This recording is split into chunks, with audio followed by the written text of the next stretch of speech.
ये जो question number 6 है ना, ये एक ज़बरदस्त कंट्रोवर्शियल क्वेश्चन है।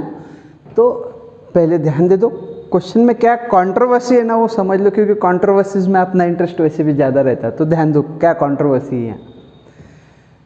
क्या लिखा है, if angle A and B are acute angles such that cos A is equal to cos B, then show that angle A is equal to angle B। खत्म, वन लाइनर है।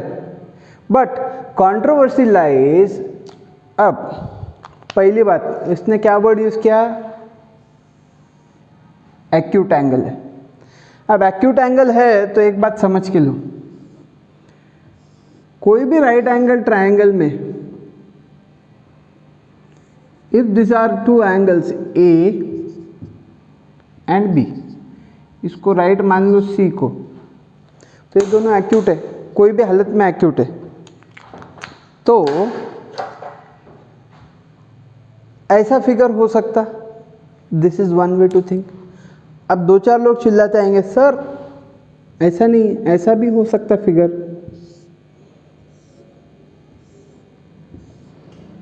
है। Acute angle है, ये ए और ये B, ये P Q और ये एक्स वाई, ऐसा भी हो सकता है ना। किसने बोला एक ट्रायंगल क्या एंगल है, बोला कि कहीं गारंटी लेके। तो ये सबसे बड़ी कंट्रोवर्सी है इसमें।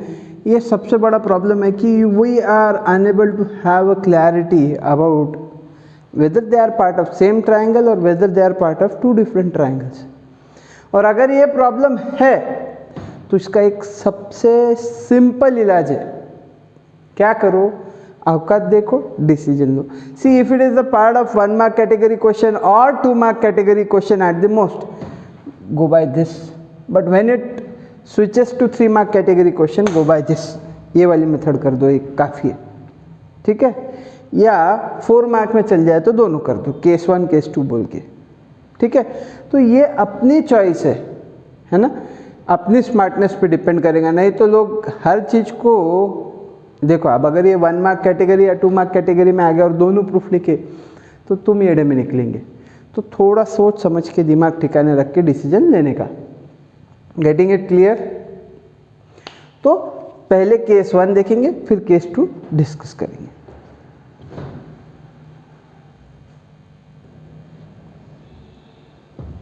हाँ, और एक बात, मेजॉरिटी बुक्स में आपको एक तो ये टाइप का सॉल्यूशन मिलता, नहीं तो दूसरे टाइप का सॉल्यूशन मिलता। किसी ने भी ये प्रोस्पेक्टिव पे ध्यान नहीं दिया कि they can be part of same triangle और they can be part of 2 different triangles. तो ध्यान रखना, मस्त क्वेश्चन है ऐसे देखे जाए तो सॉल्यूशन में लिखते हैं case 1, angle A and angle B are acute angles of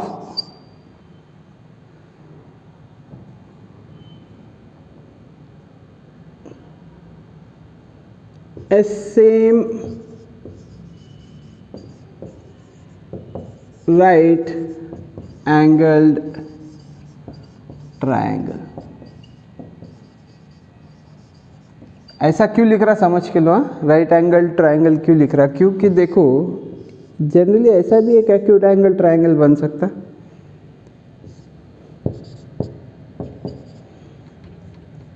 ये भी एक्यूट एंगल ट्रायंगल है, कॉस ए कॉस बी यहाँ पे भी निकल सकते थे। कैसे, सोच के देखो, ये डी बना दी। अब हाइपोटेनियस तय हो गई दोनों जगह, एडजेसेंट तय हो गई, खेल खत्म। तो आप लिख सकते थे this upon this upon this upon this, but दोनों इक्वल थे। तो आपको इनको कॉन्ग्रुएंट बताना था। तो this was the second way to think. इसलिए हमने क्या किया, उसको सेम राइट एंगल ट्रायंगल बोला। इसके बारे में भी बता दूंगा, आज लगे जो यही क्वेश्चन डिस्कस करेंगे बट क्लैरिटी तक जाएंगे, ठीक। तो इसलिए मैंने वर्ड यूज किया of a same right angled triangle. Now cos theta is equal to opposite upon hypotenuse. और अगर ये फंडा क्लियर है तो आप लिख सकते हैं cos ऑफ ए. वाह वाह, मैं अपोजिट लिख रहा हूँ और आप लोगों ने भी आराम से लिख लिया होगा. एडजेसेंट होना भाई, adjacent upon hypotenuse. Angle A की एडजेसेंट कौन है? एडजेसेंट कैसे डिसाइड करते हैं? खुद का नाम और 90 डिग्री वाले का नाम. खुद का नाम है ए, 90 डिग्री वाले का नाम है सी. ब्रैकेट में भी एक बार लिख दो, मतलब क्या है ना, डबल सपोर्ट. अब A C upon A B, cos b is equal to bc upon ab, but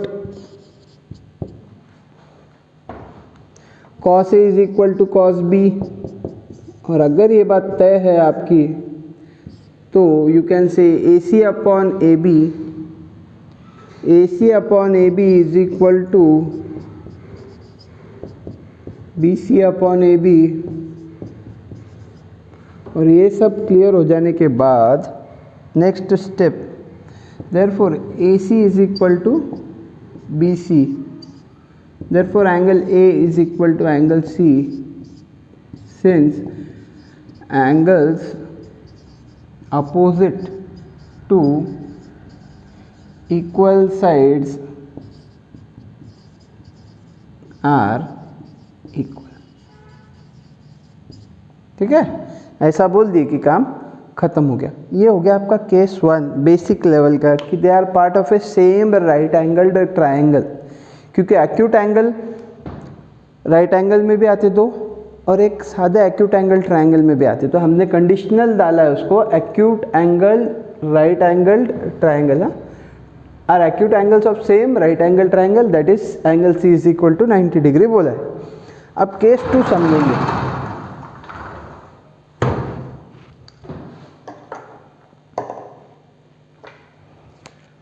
case 2,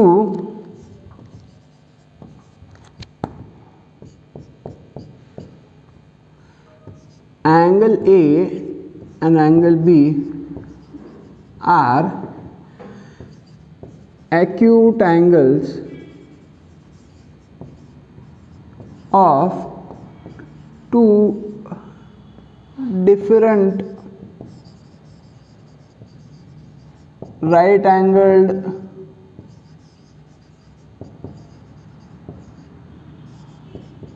triangle.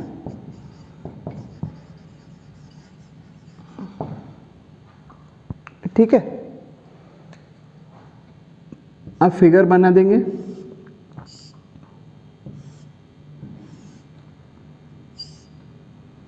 ठीक है, ए बी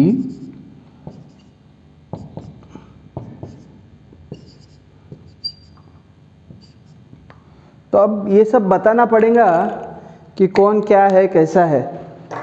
मतलब let triangle PQA and XYB be right angled triangle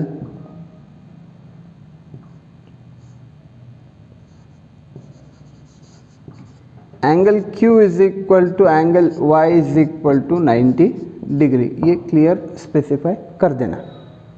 and once you are done with this, अब हमारा target है ये triangles को similar बताने का. क्यों? क्योंकि सिमिलर बता दूँ तो एंगल्स इक्वल हो जाते सिमिलर ट्राइंगल्स के. ठीक है, अब सिमिलर बताने का भी तरीका जान लो. सिमिलर बताने के लिए एक एंगल है, साइड्स का रेशो है क्या अपने पास? नहीं है.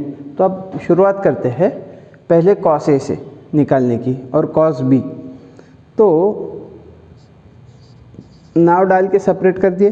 cos theta is equal to adjacent side upon hypotenuse. And once you are clear with this adjacent side upon hypotenuse, theta की जगह लिख दो cos A P Q upon A Q. कैसे लिखा? कुछ भी लिख रहा और तुम भी देख रहे, ध्यान रखो भैया, मैं गलत लिखता रहता हूँ बीच में। तो you can say A Q upon P A and cos B is equal to Y B upon X B.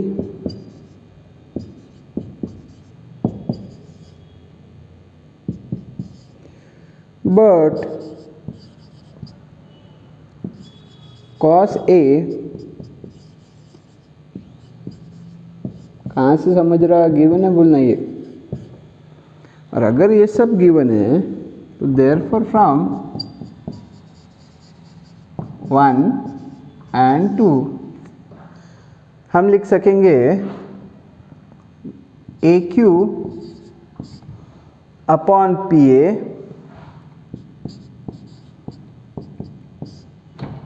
Y B upon X B.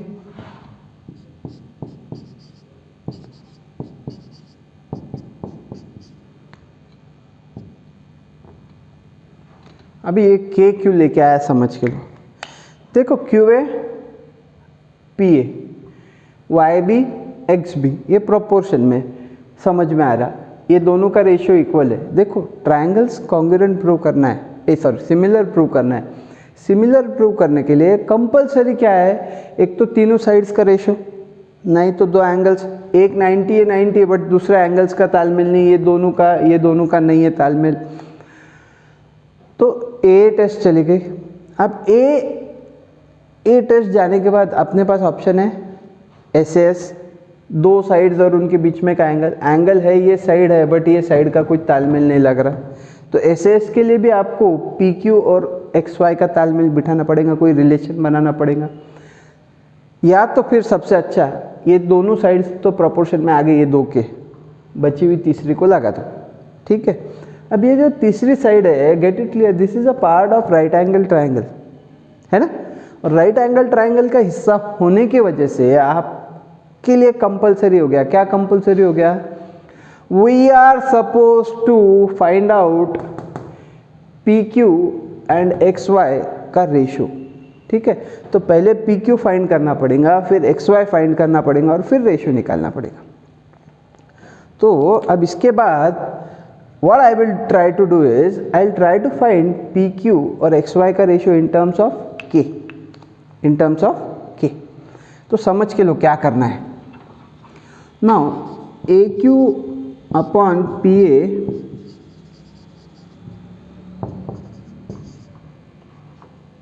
is equal to K।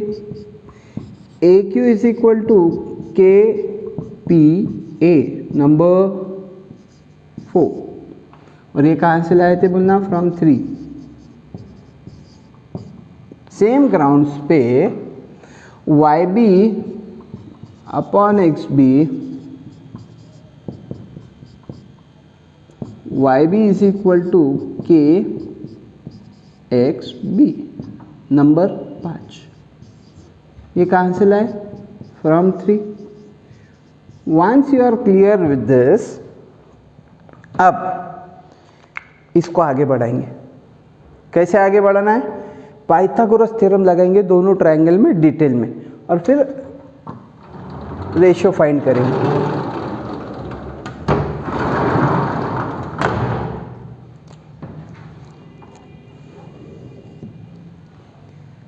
In triangle PQA angle Q is equal to 90 degree, therefore applying Pythagoras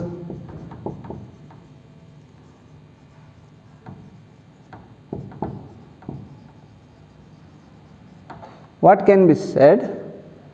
We can say PQ square plus QA square PA square. अब देखो हमने क्या लिखा था पीछे? Q A upon P A is equal to K, तो हमने लिखा था Q A is equal to K P A, याद है ना ये के पी ए ऐसा लिखे वाला है, नंबर दिया हुआ है, इसको हमने क्लियर कट फोर्थ नंबर। तो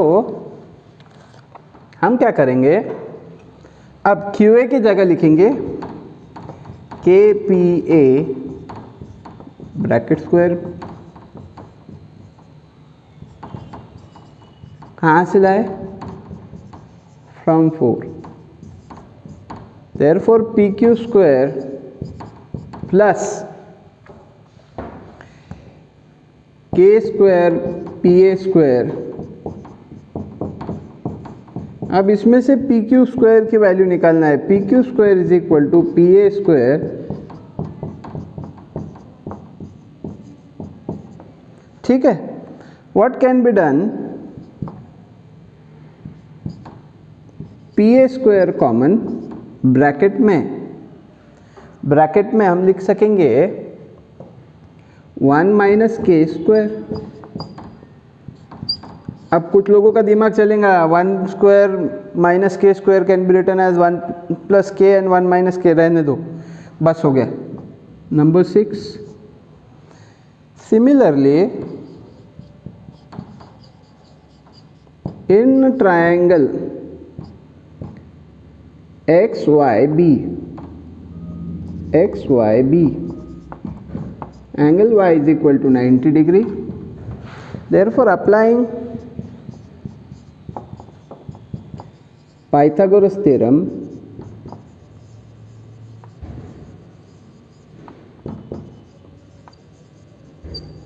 तो आप लिख पाएंगे XY square plus YB square is equal to XB square. अब ये YB की जगह आपने लिखे वाला है, आपके पास डेटा है KXB स्क्वायर लिखे वाला है, तो XY स्क्वायर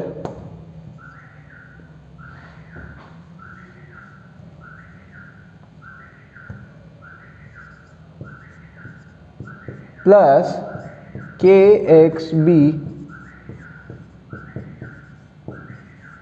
कहाँ से, फ्रॉम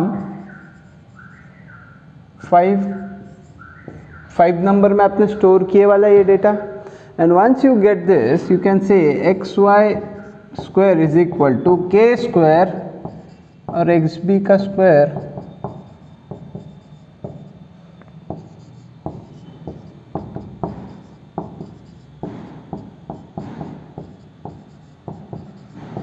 तो if you pay attention XY का square is equal to XB square, bracket में 1 minus K square, number 7।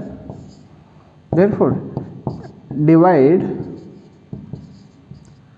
6 and 7, division करने पे आपको मिलेगा P Q square upon XY square is equal to क्या लिख पाएंगे आप लिख पाएंगे P A in bracket K minus 1 minus K square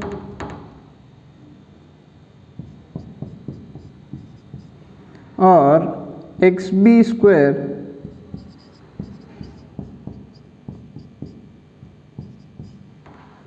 तो ultimate conclusion P Q square upon XY square is equal to P A square upon XB square, ठीक है।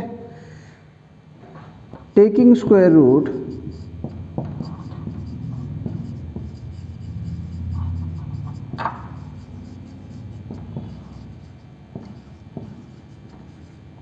what can be said is PQ upon XY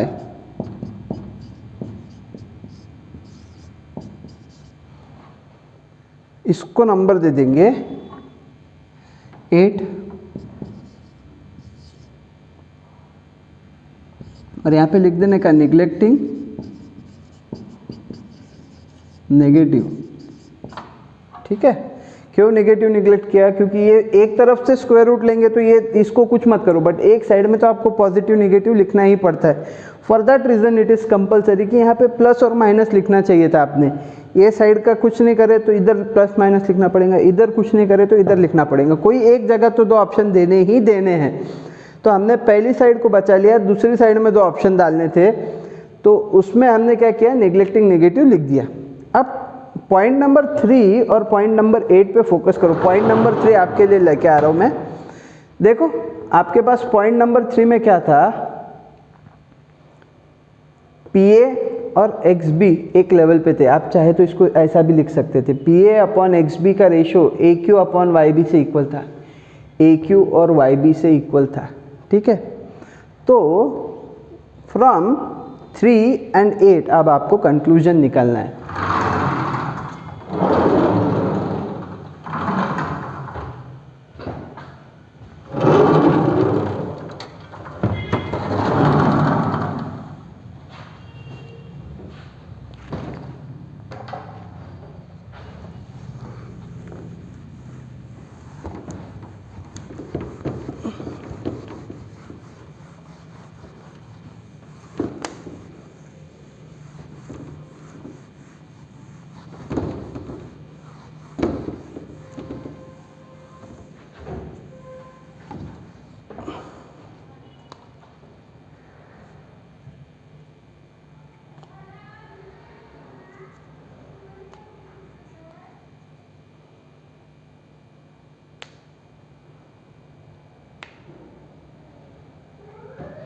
Therefore, from 3 and 8 हम क्या लिख सकेंगे,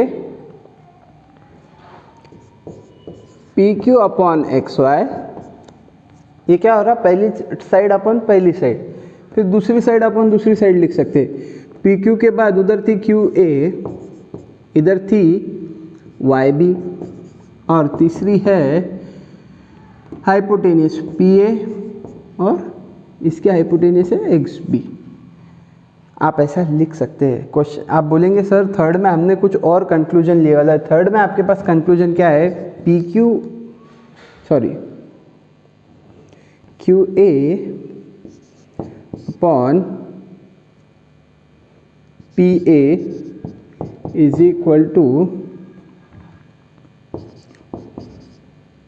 XB hypotenuse है इसकी और एडजेसेंट साइड थी YB, ऐसा कंक्लूजन है। इसको हमने K बोला था, इसको आप शायद तो क्या कर सकते ना, रीअरेंज कर सकते। You can just simply exchange this,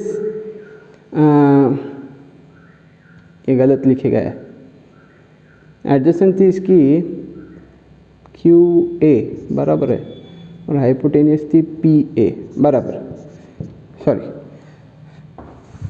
तो इसको आप क्या कर सकते हैं ना, अरेंज कर सकते हैं ऐसा। तो यू कैन से YB इधर नीचे आ जाएगा और PA इधर ऊपर चल जाएगा। तो ये चीज़ आप इसको कनेक्ट कर सकते। जो थर्ड नंबर था ना उसको थोड़ा सा मैनिपुलेट करके देखे तो ये मिलता, एक्सचेंज करना है सिर्फ एक, ठीक है। तो आप इसकी वैल्यू लिख सकते। और अगर ऐसा है तो इसको नंबर 9 दे दो, खेल खत्म हो रहा है। In triangle PQA and triangle XYB, PQQA PA upon XY YB XB, कहाँ से, फ्रॉम 9। और अगर ये तय है तो therefore triangle PQA is similar to triangle XYB by SSS test. आप चाहे तो इसको SS में भी ढकल सकते थे, PAQ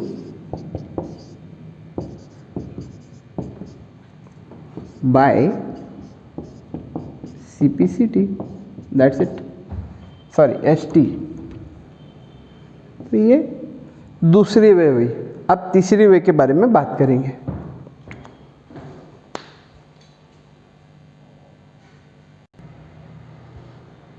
देखो अब बात करेंगे केस 3 की। आपने तो ये 2 की बात करना है, केस 3 सिर्फ अपने बीच में है ना, अपन डिस्कस कर रहे बोल के।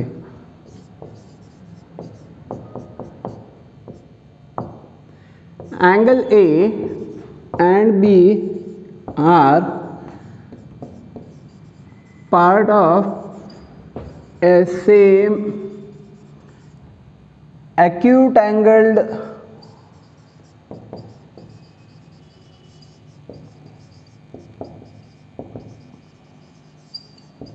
ऐसा कुछ टारगेट मान के काम करते।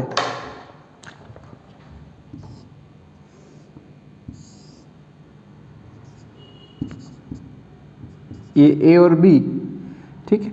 अब जबकि आपको कॉस ए और कॉस बी निकालना है, cos is something which is calculated for a right angle triangle, है ना। तो अब आपके पास कॉस ए कॉस बी निकालने के लिए राइट एंगल ट्राइंगल नहीं बोल के हमने क्या किया, सी डी परपेंडिकुलर बना दी। So draw C D perpendicular to A B. ये लिखे बाद में आपने क्या करना है, cos theta is equal to adjacent side upon hypotenuse। अब cos A की वैल्यू निकाल लिए, adjacent is AD, hypotenuse is AC। cos B निकालना है, adjacent is BD and BC। simple number 2, but cos A is equal to cos B, ये आपको पता है, गिवन है। therefore AD upon AC is equal to BD upon BC from 1 and 2। अगर ये clear है तो गेट इट क्लैरिफाइड, ये एक्सचेंज कर सकते हैं आप। That is you can say AD upon BD is equal to AC upon BC। ऐसा क्यों बोल रहा ना मैं, समझ के लो। ADDB ACCB अगर ऐसा रेशो आपके पास तैयार हो रहा है तो ये किसके जैसा है, अगर ये एंगल बाइसेक्टर होता तो उसके जैसा है। तो आपके टेक्स्ट बुक में एक एंगल बाइसेक्टर थ्योरम नाम की थ्योरम मिसिंग है, इस वजह से आपको ये चीज़ नहीं लिखते आ रही डायरेक्ट, नहीं तो ये एंगल बाइसेक्टर थ्योरम को सेटिस्फाई कर रहा है। तो by converse of angle bisector theorem you can say CD bisects angle C, CD bisects angle C, है ना। ये कंक्लूजन निकालने के बाद, आप बोल दो CD bisects angle C since by converse of angle bisector theorem. ठीक है, ये लिख दिए तो therefore in triangle ADC and triangle BDC, angle ADC BDC each of 90 degree, angle ACD इसको नंबर दे देंगे 3, BCD फ्रॉम 3, हमने लिखा है ना वो बाइसेक्ट कर रही CD। therefore triangle ADC is similar to triangle BDC by double A test और अगर ये सब है तो देयरफॉर एंगल DAC